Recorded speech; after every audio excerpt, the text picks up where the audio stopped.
My friends, whether you are citizens of the United States of America or of other nations in the world, this Memorial Day that the United States observes today has significance for all of us who believe in the gospel. We in America are commemorating those men and women who, whether as soldiers or sailors or airmen or Marines or Coast Guardsmen in any of the branches of the military of our great nation, have given their lives to defend this nation.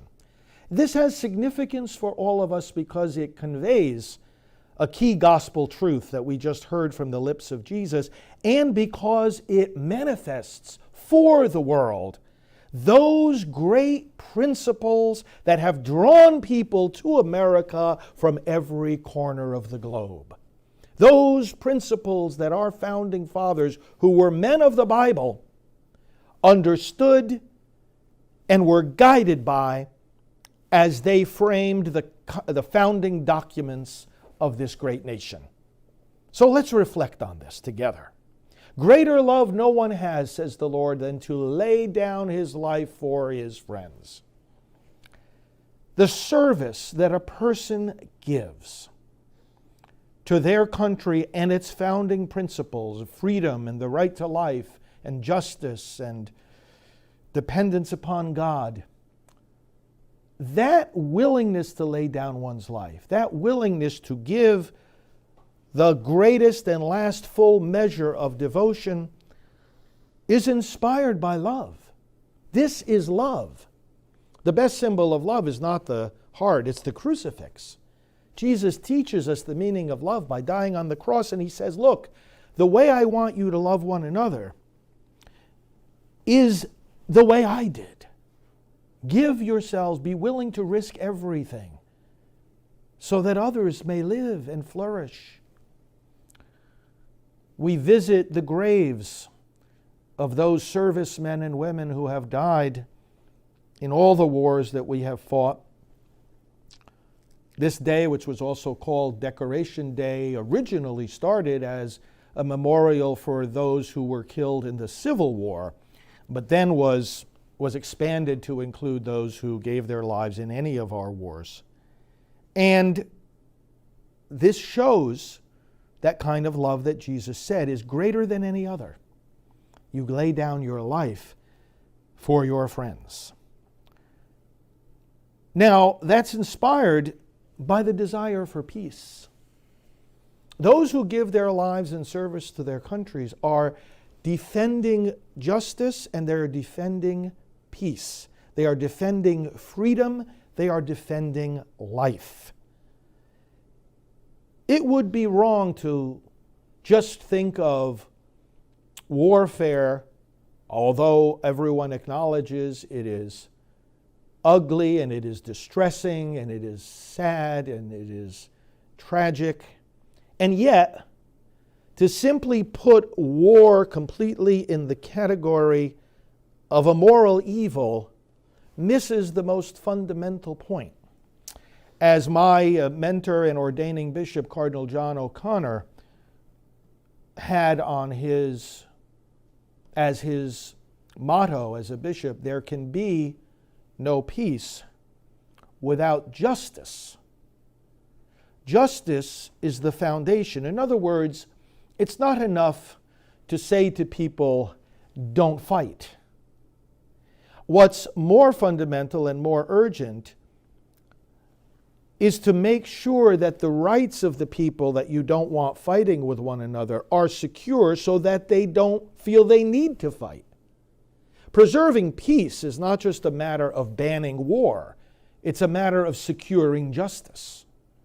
When we secure the rights of people and work for the prosperity of nations and give them the sense that while they have the help of the international community, they nevertheless also have the freedom to determine their own destinies, when there is that mutual respect and willingness to defend one another's rights, then we are lessening the temptation, we are lessening the need to resort to war. It's justice, not just peace. It's justice that we need to work for and secure. And it starts in the mind and heart.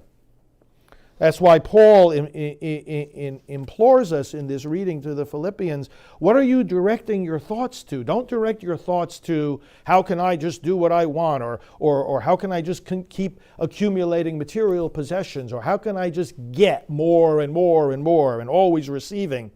This is what then leads to people being unjust to one another, and this is what leads to war. But Paul says, no, let your focus be on things that are true and honest and virtuous and worthy of praise. It is indeed an important day. Because in remembering these men and women, some of whom may be in your own families, among your own friends, and so many of whom most of whom we personally don't know their names, have never seen their faces. But today is a day of gratitude to all of them and to the God who inspired the love, the self-sacrifice, the very thing Jesus spoke of in this gospel in order to defend the rest of us. Now, friends, let's look a little bit at the roots of the nation that these men and women we remember today on this Memorial Day consists of. I want to look at a book here that I really strongly recommend to all of you. It's called Original Intent by historian and my friend and colleague David Barton. Original Intent, the subtitle, The Courts, the Constitution, and Religion. It really shows the religious commitment of the founders of the United States of America. And let me just read a couple of key insights from this book. Our founders in the United States did not found a democracy, as strange as that may sound. The word is used in a loose way, but if you get technical about it and specific, a democracy is not exactly what they founded. In fact, John Adams wrote this: remember, democracy never lasts long. It soon wastes, exhausts, and murders itself. There never was a democracy yet that did not commit suicide. Because a pure democracy, which ours is not, operates by a direct majority vote of the people. And that's it. That's the only thing then that determines policy. An issue is to be decided, the entire population would vote on it, and the majority would rule. Now, the people have a voice, obviously, in our system of government, and we're always urging people to use that voice by becoming registered and informed voters. Of course, we have a say. And majorities do matter. But it's not democracy.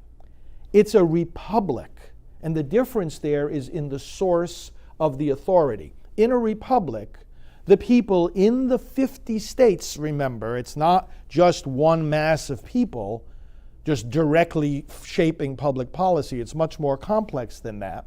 There are 50 states. Now, while we have our Constitution in the United States, each of the 50 states has its Constitution. While we have our chief executive in the United States, namely the president, each of the 50 states has its chief executive too, the governors. While we have a lawmaking body in the United States, namely the federal Congress, the House and the Senate, the two chambers of the U.S. Congress, each of the 50 states has its lawmaking body. The lawmakers, the state legislature, as it's called, 50 different ones. As the United States on the federal level has its court system, its Supreme Court and its other courts, so each one of the states has its Supreme Court and various other courts. This is the United States of America. So these 50 governing bodies connected together as one nation.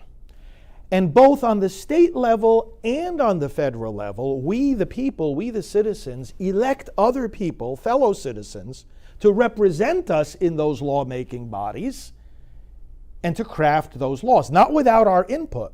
In fact, together with registering and voting in an informed way, we also have to be lobbying, which means communicating with those lawmakers on the state level and on the federal level to make sure they, who are supposed to be representing us and who work for us, not the other way around, understand what we think, know what we believe, see what we are committed to, and represent us accordingly. And yet, with all of this, it's not simply counting up a majority of people how they think that our laws and our public policies should be crafted.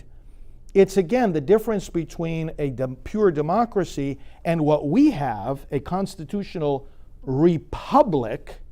The difference is that at the source of the authority is God-given law, natural law. I said a moment ago our founders were men of the Bible. They really were. And they understood that it's not up to them, it's not up to the Congress, it's not up to the president, it's not up to the courts, it's not up to the state legislatures, it's not up to the governors to simply create law. It is also up to them to acknowledge law. There are laws of nature and of nature's God. Our founding documents talk about that. Laws of nature and of nature's God. Let me quote again some of the founders. James Wilson. Now, if you know American history, you're going to know these names right away. But James Wilson was one of the signers of the Constitution, and he was a United States Supreme Court Justice. Listen to what he wrote. All laws may be arranged in two different classes. 1, divine. 2, human. But it should also always be remembered that this law, natural or revealed, made for men or for nations, flows from the same divine source. It is the law of God. Human law must rest its authority ultimately upon the authority of that law which is divine. Alexander Hamilton, a signer of the Constitution, said, "The law dictated by God himself is, of course, superior in obligation to any other. It is binding over all the globe, in all countries, and at all times." And then listen carefully to this statement. "No human laws are of any validity if contrary to this." Want an example? A law that says it's okay to kill a baby in the womb by abortion. Killing a baby, no matter what the motive, no matter what the reason, no matter what the excuse, is always contrary to the laws of nature and of nature's God. And therefore, no human law can validly permit it. No court, no governor, no Congress, no president, no king can validly permit the killing of a baby. Our founders understood that in a republic, there are certain things which, even if the majority of the people thought they were okay, like abortion, they would not be okay and they should not become law. In fact, the church continues acknowledging this by teaching us that something like abortion, and there are many other examples, laws permitting these things are not laws at all. The law itself that purports to permit it becomes, in fact, an act of violence. My brothers and sisters, again, this book is called Original Intent by David Barton. Look it up. You'll be really, really happy that you did. Great, great source of understanding this great nation for which, again, the soldiers and the sailors and the airmen and the Marines and the Coast Guardsmen and all the members of the various branches of our military so generously gave their love and their lives for their families, for their friends, for their nation, and for their nation's future. What must we do in response? I want to take a lesson from our dollar bill. If you look carefully at the back of the dollar bill of our United States currency, there's a pyramid there. And the pyramid is incomplete. The very top part of it isn't finished building. Instead, you see the eye of God there, looking over the yet unfinished pyramid. And two Latin words are on top of it, annuit ceptis. He looks kindly on our undertakings, the work that we have begun. He prospers it. He oversees it. This is the sense of that Latin phrase, annuit ceptis. We've worked. Our founding fathers have worked. And especially our servicemen and women who have given their lives in the wars we have fought to defend freedom and justice and truth and life, to defend this great republic. They have worked. The building of that pyramid, the preservation of our freedom over the years, over the generations, has been hard work.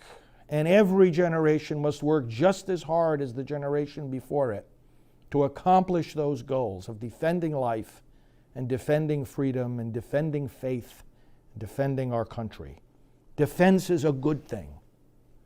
Defense is a necessary thing. Defense is part of justice. Defense is part of love. We keep building. This is how to observe Memorial Day. Visit the graves of those who have died. Remember their stories. Read about their sacrifices. Teach your children and your grandchildren about these wars. Don't just let them walk away by saying, oh, war is a terrible thing, it has to be avoided. Let them see the beauty of the sacrifices that were made. Let them see the convincing, persuasive beauty of the convictions that led people to go into war and to lay down their lives. The convictions that freedom and justice and life must always be defended. And let's take a lesson from our Star-Spangled Banner, our national anthem. That first verse, of course, which is the one that is most well known, ends with a question. It talks about the flag still being there during the nighttime battle and the bombs bursting in air. And the question is this: oh, say, does that star-spangled banner yet wave o'er the land of the free and the home of the brave? Does it yet wave? Is it still there? Is it still flying because people are willing to give their lives to defend what it stands for? Does it yet wave? It's a question to us. And it's not just an informational question. It's a challenge. It's a summons. It's an invitation to have the same courage that those we memorialize today had. It's the same question that echoes to us right now, right here. Oh, say, does that Star-Spangled Banner yet wave? In other words, are you still fighting for freedom? Are you still sacrificing for justice? Do you still love it enough that you're willing to make the sacrifices each day of what we can all do, and whether you're in the military or not, to be willing to give your lives for what is true and right and just?